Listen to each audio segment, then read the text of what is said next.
UP board solution for class 8 civics यानी कि हमारा नागरिक जीवन, चैप्टर नंबर 2 देश की सुरक्षा एवं विदेश नीति। अभ्यास प्रश्न, पहला प्रश्न यहाँ पे दे रखा है, निम्नलिखित प्रश्नों के उत्तर दीजिए। प्रश्न नंबर का, देश की सुरक्षा में सहायक संगठनों के बारे में लिखिए। आपको बताना है कि देश की सुरक्षा के लिए कौन कौन से सहायक संगठन है उसके बारे में लिखना है।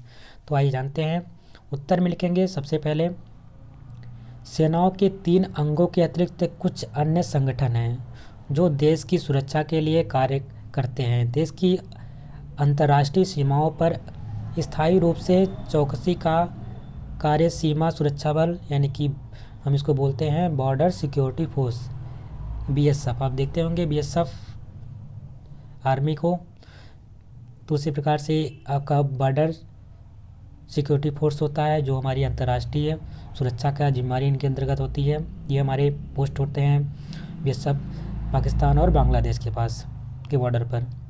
नामक संगठन करता है समुद्र तट की सीमाओं की सुरक्षा की बात करते हैं तो यहाँ पे कोस्ट गार्ड होते हैं जिसको हम तटरक्षक बोलते हैं।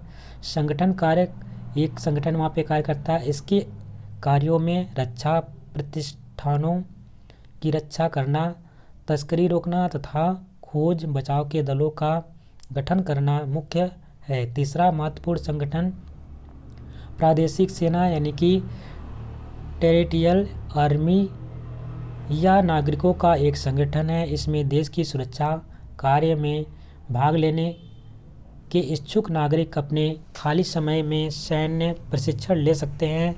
चौथा संगठन नेशनल कैडेट कोर यानी कि एनसीसी है, जिसमें बालकों के साथ साथ बालिकाओं का भी डिवीज़न है। उच्च प्राथमिक विद्यालय में स्काउट एवं गाइड्स के प्रशिक्षण की व्यवस्था है। केंद्रीय औद्योगिक सुरक्षा बल CISF एक अर्धसैनिक बल है जिसका मुख्य कार्य सरकारी कारखानों एवं अन्य सरकारी उपक्रमों की सुरक्षा प्रदान करना है। इसके अतिरिक्त देश की आंतरिक सुरक्षा, विशिष्ट लोगों की सुरक्षा, परमाणु संस्थान, ऐतिहासिक धरोहरों आदि की भी सुरक्षा करता है। केंद्रीय रिजर्व पुलिस बल यानी कि CRPF भारत के केंद्रीय सशस्त्र पुलिस बलों में सबसे बड़ा है। यह भारत सरकार के गृह मंत्रालय के तहत काम करता है। CRPF की प्राथमिक भूमिका पुलिस कार्रवाई में राज्य या संघ शासित प्रदेशों की सहायता, कानून व्यवस्था और आतंकवाद विरोध में निहित है। रैपिड एक्शन फोर्स यानी कि RAF केंद्रीय रिजर्व पुलिस बल की एक शाखा है जो दंगों एवं भीड़ को नियंत्रित करती है। राष्ट्रीय सुरक्षा गार्ड NSG गृह मंत्रालय के निरीक्षण में काम करती है और इसका मुख्य कार्य विशिष्ट व्यक्तियों की रक्षा, बंधकों का बचाव, महत्वपूर्ण प्रतिष्ठानों को आतंकवादी खतरों से सुरक्षित करना है। प्रश्न नंबर 2 है, विश्व में शांति स्थापित करने के लिए भारत ने किस नीति का समर्थन किया है। उत्तर में लिखेंगे, विश्व में शांति स्थापित करने के लिए भारत ने गुटनिरपेक्षता की नीति का समर्थन किया है। तो आपको ध्यान में रखना है, गुटनिरपेक्षता की नीति का भारत ने समर्थन किया है। प्रश्न नंबर गा है, पंचशील क्या है एवं इसके सिद्धांत कौन कौन से हैं। उत्तर में लिखेंगे, देश के प्रथम प्रधानमंत्री पंडित जवाहरलाल नेहरू युद्ध के स्थान पर शांति को महत्व देते हैं। वह सभी राष्ट्रों की स्वतंत्रता एवं समानता के समर्थक थे, इसलिए किसी भी राष्ट्र के आंतरिक मामलों में हस्तक्षेप करने के भी विरुद्ध थे। उनके इन्हीं विचारों से 1954 में 5 सिद्धांत बनाए गए जिन्हें पंचशील के नाम से जाना जाता है। यह हमारी विदेश नीति के आधार हैं। ये सिद्धांत इस प्रकार से हैं। पहला सिद्धांत आपका है, एक दूसरे की राज्य की सीमा एवं उसकी प्रभुसत्ता का सम्मान किया जाए। दूसरा है, एक दूसरे के भूभाग पर आक्रमण ना किया जाए। तीसरा पॉइंट है, एक दूसरे के आंतरिक मामलों में हस्तक्षेप ना किया जाए। चौथा पॉइंट आपका है समानता और पारस्परिक लाभ को ध्यान में रखा जाए। और आखिरी पॉइंट आपका है शांतिपूर्ण सहज अस्तित्व की भावना का पालन किया जाए। प्रश्न नंबर घ है कोरिया और कांगो के संकट के समय भारत ने संयुक्त राष्ट्र संघ की क्या सहायता की थी। उत्तर में लिखेंगे भारत जब से संयुक्त राष्ट्र संघ का सदस्य बना है वह लगातार उसे अपना सहयोग प्रदान कर रहा है। संयुक्त राष्ट्र संघ के निर्देशों के पालन में ही कोरिया संकट के समय भारत ने एक डॉक्टरी दल भेजा एवं कांगो में संयुक्त राष्ट्र संघ के साथ अपनी सैनिक टुकड़ियां भेजी। अगर हम बात कर लेते हैं यूएनओ की यानी कि संयुक्त राष्ट्र संघ की, तो इसका जो स्थापना हुआ था 24 अक्टूबर 1945 को इसकी स्थापना होती है। और इसमें जब उस समय इसका स्थापना होता है तो इसमें 51 देश होते हैं। ये आपका थोड़ा सा एक्स्ट्रा नॉलेज है। 51 देशों में जो पोलैंड होता है आपका, पोलैंड ये साइन नहीं करता है। जो साइन आपका करना होता है रजिस्टर पे, उस पर ये पोलैंड ऐसा देश होता है 51 देश में से ये साइन नहीं करता है। अगर प्रेजेंट टाइम में बात कर लेते हैं यूएनओ में कितने देश हैं, तो यूएनओ में 193 देश हैं। और लेटेस्ट में अगर जो देश जुड़ने वाला है 93वां देश आपका है वो आपका साउथ सूडान है। आप ध्यान रखेंगे साउथ सूडान, दक्षिणी सूडान, ये आपका 193वां देश है जो यूएनओ में शामिल हुआ।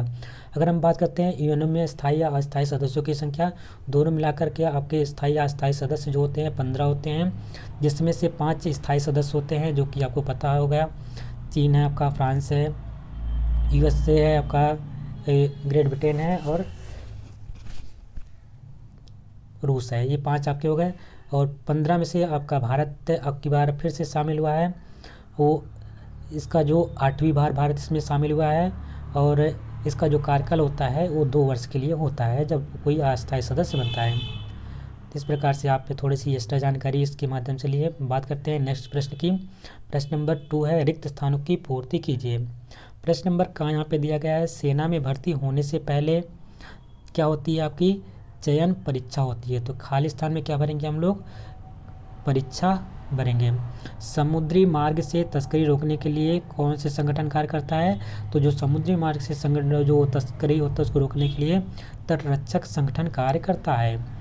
प्रश्न नंबर का है भारतीय सेनाओं का सर्वोच्च कमांडर कौन होता है। तो अगर हम बात करते हैं तो जो हमारे तीनों सेनाएं होती हैं जल थल और नभ वाली जो भी आपकी है, ये तीनों सेनाओं को जो सर्वोच्च कमांडर होता है भारत का राष्ट्रपति होता है। यानी खालिस्तान में क्या भर देंगे, भारत का राष्ट्रपति। और राष्ट्रपति कौन, यही सब भारत का प्रथम नागरिक। अगर आपसे पूछ लिया भारत का प्रथम नागरिक कौन है तो आप बताएंगे भारत का प्रथम नागरिक भी राष्ट्रपति ही कहलाता है। तो आपको ध्यान रखना है सर्वोच्च सेनाओं का जो सर्वोच्च कमांडर होता है तीनों सेनाओं का, जितनी भी सेनाएं तीनों सेनाओं का सर्वोच्च कमांडर कौन कहलाता है, राष्ट्रपति कहलाता है। प्रश्न नंबर घ की बात करते हैं तो, और इस समय जो हमारे राष्ट्रपति है कौन है, वो रामनाथ कोविंद जी हैं। कोविंद आप देखना है, गोविंद नहीं है, कोविंद है इनका नाम, ठीक है। प्रश्न नंबर घ है शस्त्रों की होड़ से क्या होती है, किसकी संभावनाएं बढ़ जाती है। तो शस्त्रों की होड़ से आपकी युद्ध की संभावनाएं बढ़ जाती हैं। शस्त्रों का होड़ का मतलब क्या होता है कि हर देश चाहता है कि मैं शस्त्र खरीद लूँ, ये खरीद लूँ, ढेर सारे खरीदता है तो कहीं ना कहीं एक युद्ध की संभावना बढ़ जाती है कि वो दूसरा देश हमारे ऊपर अटैक तो नहीं कर देगा। तो इस प्रकार से शस्त्रों की होड़ में क्या होती है, युद्ध की संभावनाएं बढ़ जाती हैं। तो खालिस्तान में क्या भरेंगे, युद्ध है। प्रश्न नंबर 3 है निम्नलिखित कथनों में जो सही है उसके आगे सही का निशान लगाएं। तो यहाँ पे आपको बताना है इसमें से कौन सही है, सही के आपको आगे आपको सही का निशान लगाना है। पहला यहाँ पे दिया गया कथन भारतीय सेना के तीनों अंगों का मुख्यालय कहाँ पे है, दिल्ली में है। तो ये बात सही है कि गलत है, तो बिल्कुल ये बात सही है, तो इसके सामने हम सही का निशान लगा देंगे। दूसरा आपका है वायुसेना के अध्यक्ष को क्या कहते हैं, एडमिरल कहते हैं। ये बात गलत है, वायुसेना के जो अध्यक्ष होते हैं उसको हम एडमिरल नहीं कहते हैं। और पॉइंट नंबर 3 है महिलाओं को सेना में भर्ती नहीं किया जाता है। तो आप देख रहे होंगे इसमें महिलाएं भी सेना में भर्ती हो रही हैं, वो पायलट भी बन रही हैं। अभी आपने देखा हाल ही में राफेल हमारे देश में आया है, फ्रांस से लिया गया था और अभी तक 11 राफेल आ चुके हैं। टोटल हमारे कितने राफेल आने वाले हैं, 36 राफेल हमारे देश में आएंगे। तो राफेल उड़ाने वाले भी महिलाएं हमारे सेना में शामिल हो चुकी हैं। तो इसके साथ ये चैप्टर कंप्लीट होता है। आशा करते हैं आपको वीडियो पसंद आई होगी। अगर आपको वीडियो अच्छी लगी तो इसको लाइक करिएगा, चैनल पे अगर नया हो तो चैनल को सब्सक्राइब कर लीजिएगा। मिलते हैं नेक्स्ट वीडियो में, तब तक के लिए नमस्कार, जय हिंद।